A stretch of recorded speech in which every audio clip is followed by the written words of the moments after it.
Hello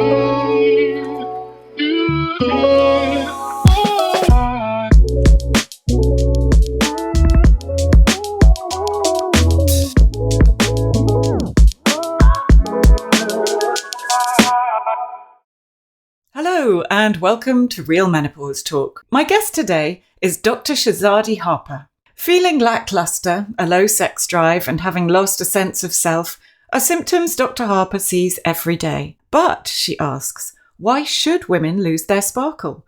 Erectile dysfunction gets enough attention, but menopause affects every single woman. Dr Harper is a passionate advocate for women's health, and in this episode, we hear her own experience of perimenopause, why and how she set up her clinic, and it's probably not how you expected, and her vital ingredients for rebuilding confidence and how to feel lighter and brighter. Dr Shahzadi Harper, lovely to meet you. Thank you for joining me today. Would you like to start by telling us a little bit about yourself and your background? Yeah, so hi, I'm Dr Shahzadi Harper, and I am sort of a menopause and perimenopause doctor. I've been a GP in the NHS for sort of 20 odd years, and I was approaching this stage in life myself, and I thought there didn't seem to be much information out there. And when women sort of over the age of 40 used to come into my clinic, into my GP surgery, I'd be thinking, well, what's going on? What's going on with them coming in with all of these numerous sort of problems? And also they seem to kind of age overnight almost. So my mother has dementia, and I feel it was sort of accelerated around this age. I've got 5 younger sisters, so I always knew I'd be the one going through it first and be picked on, because of it. And so I thought, I really need to sort of find out more. And, from my perspective, being a GP wasn't my sort of passion in life. I had my daughter sort of a year or so after I graduated. So I was a single mum, and then you as women do, we fit our lives, we fit things around, sort of our life. And so being a GP fitted in really well with being a single mum. So, but there was always this passion inside me that I wanted to be good at something, I'd wanted to be an endocrinologist. And I think that this coming along sort of allowed me to sort of nurture that need. And so I thought I really would like to be the best at what I do. And I sort of went away to kind of find out as much as possible. I'm also very much about equality. And I just felt that women's health just didn't get that same kind of, sort of attention that men do. Erectile dysfunction, for the last 20 years we've been talking about it. Menopause affects every single woman, and we're just meant to sort of power through it. One of the things with there being so many symptoms, I think we needed to change the narrative around this sort of moody, hot, flushy woman. And for me, my symptoms when they started were things like my memory. And I've always been really good. My memory's been always really good, to the point that sometimes I freak people out. Like I've met them, X time ago, and I meet them again and I say, oh yes, blah, blah, blah. And they sort of think, is she a stalker? Which I'm not. So, I had to train myself not to do that. So, to find that my memory wasn't, as sharp. And I remember losing things, and my daughter saying, but Mum, you don't lose things. And for me to sort of going around in circles thinking, well, where is this? Where is that? And with my mother having dementia, it kind of frightened me. Is this the route that I'm going down? Also, I was getting a lot of joint pains and anxiety. I'm the big sister, I'm the one that sorts everybody else out. I'm not the one that sort of gets these sort of irrational sort of anxieties. I mean, I've always had really bad PMT. So I know what it feels like to feel out of control with your hormones. And the world doesn't really get to see that, Shahzadi, because I tend to kind of lock myself away and just do what I need to do. And so even my sisters didn't even know how bad my PMT is, unless they've come along at that point and I've blown up in that rage, that red mist. And so there were lots of factors, from a general point of view, population of women point of view, but from a personal point of view, if you want me to sort of say to you selfishly, what was my drive? There was part of me thinking, I don't want to get dementia. I was also, like I said, on my own. So I needed to maintain my financial status, to keep working. I couldn't give up work. I have no trust fund. So I needed to be able to work. I was also single, and I thought I still want to mingle, in the sense of I don't want to suddenly feel that I've aged overnight or lost my sparkle. And why should women have to lose their sparkle?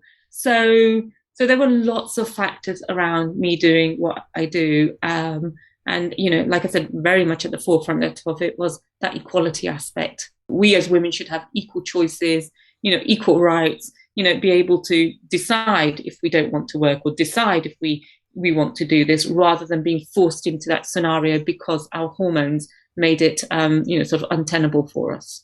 Whereabouts in terms of menopause are you now, and what have you found has managed your symptoms the best, particularly the memory lapses? I was a really early adopter of HRT, so I'm in my perimenopause, and I knew that at some point the world was going to catch up with HRT and dementia, and I think HRT has been a godsend for me in the sense of I also had that overwhelming fatigue, like I was wading through treacle all the time. My memory, it's much sharper. The joint pains aren't there. I'm sleeping better, less anxiety. So I think for me, I knew that going just down the holistic route, of supplements, of just thinking about exercise, considering how turbulent my life was at that particular time. I was going through an acrimonious breakup. So, I knew that there was no way that I would be able to just do this holistically. And also knowing what my PMT was like, I couldn't have,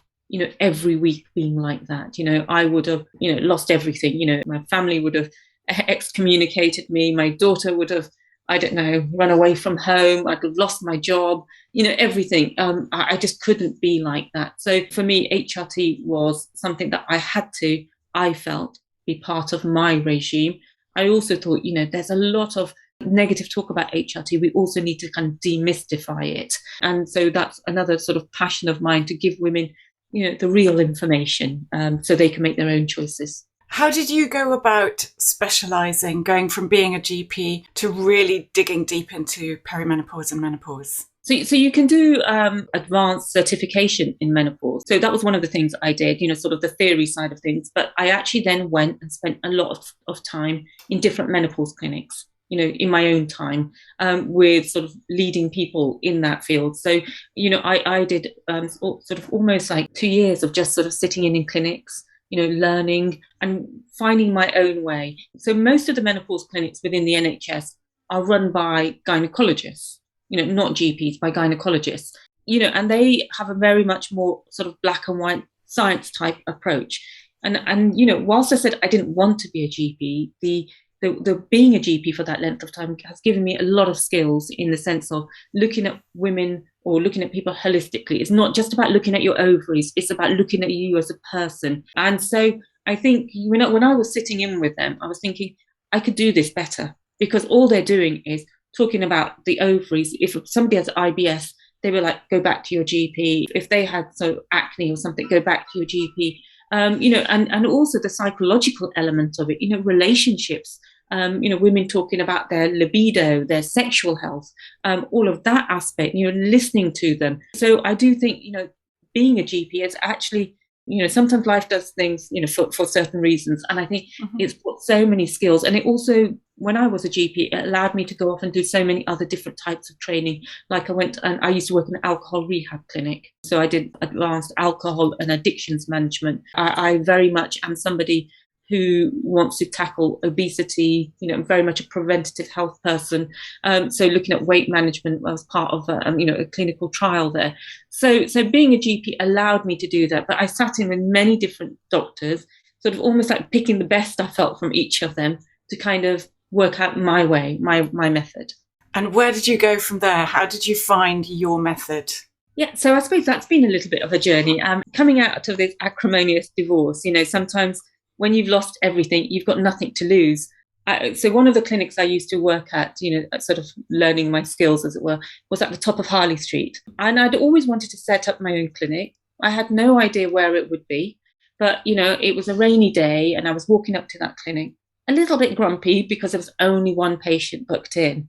And I thought, by the time I get home, I'll have popped into Zara, eaten some lunch. Basically, I'll have made no money, at all. And there was a sign up for a floor to rent. It was a lower ground floor. And so I rang them up and I said, I wanted to start my own clinic and could I rent it? And they said, come in the next day to have a conversation about it. So I went in the next day and I effectively pitched my vision. And I got it. In about 36, 48 hours, I'd gone from not having a clinic to having a clinic, or sort of agreeing that I was going to rent this. I know there was a 5-month gap before the current people were going to move. So then, I just set things into motion. The funny thing was, I was dating somebody at the time, and he said to me, Shahzadi, do you have a business plan? And I went, no, I don't have a business plan. And he said, how are you going to make this work? And I said, I believe. I said, I believe in it. And he has his own business, and he's very much more sort of that business mind. And so there I was being, I believe, and people will come. Fields of dreams, almost, that kind of approach. And he said, look, no, you can't just do that. We need to sit down and do a business plan. And I said, okay. And I thought it was really nice of him, because we just started dating, and we were actually on holiday. So we sat across the table eating our pasta in Sicily, and we wrote a business plan on a napkin. Beautiful place to write a business plan. Obviously transferred it to an Excel spreadsheet, when I got back, but it was on a napkin. It's actually really romantic. I think that's lovely. I thought so too. I thought, even though it's a very practical thing, I thought, this is lovely. This man wants to sort of help me without taking over. That was something I definitely did not want, was somebody who took over and who took my power, because I've been in that scenario before. So I did it for him. I allowed him to, to write a business plan, because it would help him sleep better. But it was, very much, something that was really helpful. And really that was it. So then after that, I was still sort of working, some NHS, some in my own clinic. Some days it would only be one patient. Some days there would be no patients. But, the thing is, I was persevering. And, anybody who kind of asked me to write an article or do a podcast or I'd say yes, because the whole point was, it was to get myself out there. I felt like I was this little gem in this clinic, which people didn't know about and they needed to know about. So I needed to get the word out there. That's wonderful, and a really exciting feeling being right at the beginning of something.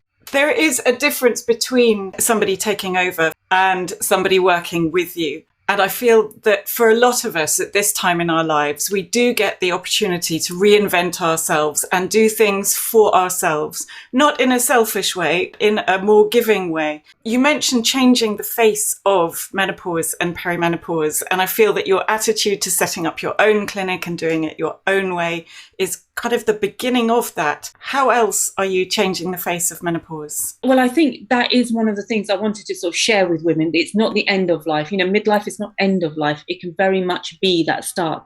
And, I almost would say it's not about reinventing, because I think actually what happens at this point is we as women become that woman that we've wanted to be. But in the past, we've been maybe mothers or workplace or partners. And now we actually become that person. It's coming out of that cocoon like a butterfly.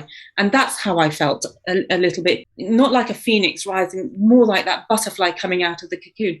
So I think how I wanted to change the face of menopause was, one, I wanted to give it a bit of diversity, because I really felt also that it did seem very white middle class out there. And, as I said earlier, menopause, every woman goes through it. Also coming from my socioeconomic background, my father was a bus driver and I was the first to go to university. So knowing that background, I wanted to reach every woman, really. So I think that was one of the ways I wanted to change it, give it a bit of diversity, add a bit of spice to it. I also wanted to make it a bit more positive. I wanted to make it positive. I wanted to make it fun. Let's not just moan and groan. There are solutions out there. And I think I wanted to give women that hope that actually it can be a good time. You find your voice, you become that woman. It's not easy. Every day is not an A-star day. But, sometimes, understanding and also, getting women to learn more about it. And for me, social media has been a way for me to reach all of those women by giving little sort of educational snippets. There is a part of me that feels a sort of a guilt in having a private clinic because of my coming from where I came from. But I also knew that if I'd stayed in the NHS as a woman in perimenopause, I would have burnt out and I couldn't have continued. I wouldn't be sitting here with you. And so there is a time, like I said, we can now become the person we want to be. I didn't want to be a GP. I wanted to be, a specialist in my field. I wanted to be in charge of my own time and be in control, which I am now. So there are lots of factors for me not to work within the NHS and do what I do. But I think Instagram or social media, what it allows me to do is give information, help other women who may not be able to afford an appointment in clinic. So that's also, one of the things and one of the ways I wanted to sort of change the face of menopause, and also to highlight perimenopause, because, I very much have that preventative health approach. I didn't want women to fall off that cliff of menopause and then feel that they've got to clamber back up, because if we can address it sooner rather than later, we can have a much more positive journey. Are there any overriding symptoms that women come to you? Anything that's really repetitive, I suppose? Yeah, it's not hot flushes. It is things like insomnia, anxiety, the brain fog, those ones that maybe in the past we might not even considered, to be part of the menopause journey. So surprisingly, that is the mood aspect, the flatness in mood, the anxiety, the insomnia, the lackluster, that loss of energy, and what commonly women say is, I just don't feel like me, or I feel I've lost myself. Even, the changes to their body, things like weight gain, they say, I just don't feel like I'm in my own body. I'm not in my own skin. And it's that is the overriding thing that women say, I just don't feel like myself. So how do you help them once they've got to that stage? And second question, I suppose, would be preventative measures then. What can people do? Yeah, so when they come along, one is just to explain and, help them understand what's going on. And I think, because I have the time to do that and the time to listen, often, when they walk out, they feel empowered, they feel much more positive. So I listen, we talk about what supplements they should be taking potentially, what should be added into their regime. I do talk to them about HRT. I weigh up the pros versus the cons for them. Overall, for most women, I would say, starting around that age, in their 40s and early 50s, the benefits do, on the whole, outweigh the negatives. So we have this conversation because, women talk more about quality of life. I think we want to have more of a quality of life. So they may walk away with an HRT prescription, which can often be that catalyst to do all of those preventative measures. The things that your doctor's been telling you for years. Oh, stop smoking, cut down your alcohol, go off and exercise. But, there are certain types of exercise which work better for women around this age. We talk about resistance training, muscle strength, flexibility, also sort of impact because of osteoporosis prevention. It's a bit like being a life coach as well as a doctor, and sort of combining the holistic and the medical to give them a plan. And I think what women like is to have a plan of action, something they don't have to think about because I've done it for them. And then we will just add to it. All women, and I say this about myself, even if you are the most high-flying woman and you're great at what you do, it's nice for somebody else to take charge of that for you and save the hassle, the thinking. So I like to think I save the hassle for them because I do that aspect for them. As the older sister, you're obviously not being teased for going through it first. How are your sisters, your younger ones, doing? Oh, look, I've got them onto HRT sooner rather than later, again, because of my mother.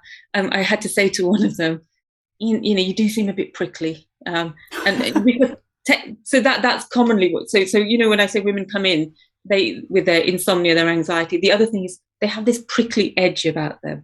And the second time they come in, it's nice and smooth and it's a glow. And I said this to my sister yesterday, actually, the one I said was a bit prickly. And I said, maybe you should try this. I said, you seem much calmer. She said, do I? And the other thing is, often you don't realize it yourself because you're just back to being you and other people around you don't notice it. So I'm very much about sort of warning them or forewarning them sooner rather than later. Sometimes I find that people don't want to listen to the doctor in their family. They'll listen to somebody else. So you can only say so much. And how about your daughter? How old is your daughter currently? She's 23. So no, she's just graduated. She still has to find her. I think she's kind of not sure what she wants to do. But I think she now tells people, instead of saying my mum is a doctor, she says she's a social media influencer, which I find very kind of embarrassing, because that's not my intention. And, for all of those years of being a doctor, I'm now being the last 2 years of, sort of building up a social media following, to be told, to be telling her friends she's a social media influencer. So it's strange. I think mothers and daughters have quite a strange relationship. They're different relationships. One of the things she did say was, Mum, I don't think I could ever work as hard as you do. So I think that, I think she's learning to respect what I do and how I do it. And maybe Mum is good at what she does. I have been told that they do grow to appreciate you. It sounds like she respects you enormously, and that will grow. Your book, The Perimenopause Solution, can you tell us a bit about that? So the Perimenopause Solution, it was, like I said earlier, in the sense of trying to capture women sooner rather than later, for them to understand what's going on. But I wanted to write it, and I wrote it with Emma Bardwell, who's a nutritionist, because I wanted to look at all, I wanted it to have a 360 feel to it. I didn't want it to sound sort of techie and clinical. I think I'd like to think I'm not one of those types of doctors. I think that I'm a woman first and then a doctor, and so I know what it feels like. So I think I wanted to write it in a way that it was, sort of matter of fact, but it ticked all these sort of information boxes, but in a way that, women felt it was relatable. And so that's why, we looked at the sort of the medical health side of things, we looked at the nutrition, and we looked at the lifestyle side of things, because this is such an important time in our life, when so many things can happen. Divorce rates are the highest, suicide rates are the highest. So I think it's important to look at the psychological side of things, the mental health side of things. And, we've had a challenging few years, and we're having a challenging time now. So I think, and looking at how your mental health also impacts your physical health. So the Perimenopause Solution came out of just wanting to get information out there. It was, in a way, those books which are sort of DIY for dummies or something like that. Yeah. So I kind of wanted it to be a bit like that, but I thought I don't want to disrespect women by saying perimenopause for dummies. And also, as I said earlier, I'm not a moaner and groaner. Well, I am, but I like to think about solutions as well. And so I think enough whinging in some ways. Let's look at what we can do. So I think that's how the book came about. I'm really pleased with it. Really pleased with it. I would call it almost like a foundation book. A core book that you can dip in, dip out. Obviously, things are going to change maybe over the next few years, but you've got that foundation book. It's a bit like when I went to medical school. We can always return to a book from like 50 years ago, which has the core stuff in it. And I'd like to think that this book will sort of stand the test of time. I think it's a sexy book as well. As looking at all the other covers, and obviously I'm going to say this about our book, it's a much more sexy cover. And I think that that's because we as authors wanted to reflect that as well. So I think it's a really nice coffee table book. You should just pop it down there and let people walk in and read it, take it to the beach. I think that sounds fantastic. Yeah, coffee table, definitely. Before dinner parties, get people talking as well, which is kind of what we're trying to do here. As you mentioned that it is a sexy cover, sex drive for women, that often declines, sometimes rises. What is your best piece of advice for women experiencing difficulties in that area? Yeah, surprisingly, that's also one of the big things that women come in to talk to me about. I feel like I'm a sex doctor some of the time, but I think it's just become open, and I think we talk about it. I think there's often a few stages to get your libido back. I think some of it is, sort of getting that energy back, because if you're not sleeping well, if you're not got energy, then you've got nothing really in the tank to give in that respect. Also, physical changes, weight gain, your skin and hair changes. It really affects your confidence about who you are. So in some ways, you have to start loving yourself first, and you have to make those steps to be able to. Some of that might be going on to HRT, some of it may be, sort of going on to a weight management program, things like that. But I would say that, it is something that you have to put a little bit of homework into, or home play into, because, there's often a mind-body disconnect and we need to kind of reconnect it again. I often say, I can give you lots of lotions and potions, but if you don't sort of go and practice at home, then you're not going to go very far. And I often say, it's a bit of a self-discovery. There's no need to jump into couple play. I would always say, get your confidence back on your own. Sort of look at your body. Have an orgasm on your own. Sort of reconnect before going off into couple play. So there is an element of you have to kind of re-establish that connection. In terms of changing public understanding, not just the women who are going through perimenopause and menopause, what can we do to normalise all of this? I think from the sort of grassroots, sort of schools, I think so that boys and girls know about it. It's just part of normal conversation. One of my sisters has hot flushes, and she went round to my brother's house, and he's got a 12-year-old, and he kind of, she was having a flush, and he sat her down and he fanned her and he went, "Is it menopause?" And she went, "Yes." And and I just thought, that's what it is. He just said it in a normal way because I'm his auntie, so it's part of his sort of everyday almost. So I think that's how it should be. We should be, and in workplaces, because men also need to understand what's going on, because often, men can feel that they are rejected, or, that the relationship is so impacted that if they also have an understanding, oh, okay, this is what's going on, and how they can help in this process as well. So I think education all round, workplaces, schools, making it part of the normal sort of science lessons, like we talk about pregnancy, and in the workplaces, it should be like we talk about maternity. It's just at the other end of reproductive life. So I think, it needs to be given that space and also that status. The ageing overnight that you mentioned earlier of some of your patients previously, is that due to their lack of self-confidence, do you feel, or is there something deeper?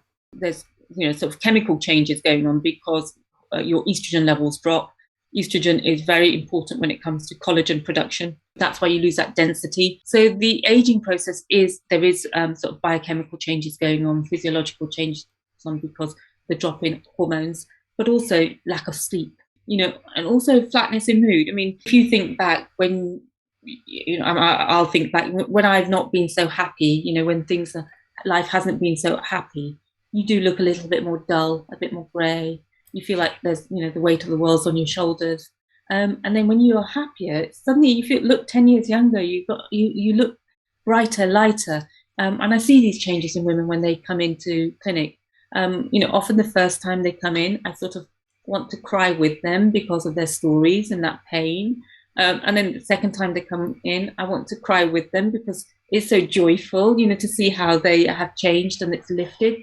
And also hair thinning is a big symptom around this time, and that is something that really affects women. So I sometimes joke and laugh and say women are putting up with hot flushes, night sweats, joint pains, but as soon as their hair starts to fall, that's when they'll make the appointment and they'll come in. One foundational piece of advice then. One piece of advice that I always say to women is, if you don't feel like yourself, then go and see somebody, go and talk to somebody about it. However young you think you are, it can happen sooner than you think. So if you don't feel like yourself, don't just put it down to life. Go and have a chat to somebody about it, because there could be other things going on that could be addressed now to make, so that you don't have to suffer in silence. Thank you very much indeed, Dr. Harper. That's really useful advice for everybody. It's just been really lovely to speak to you. Lovely to meet you as well. All right, bye. You too. Take care.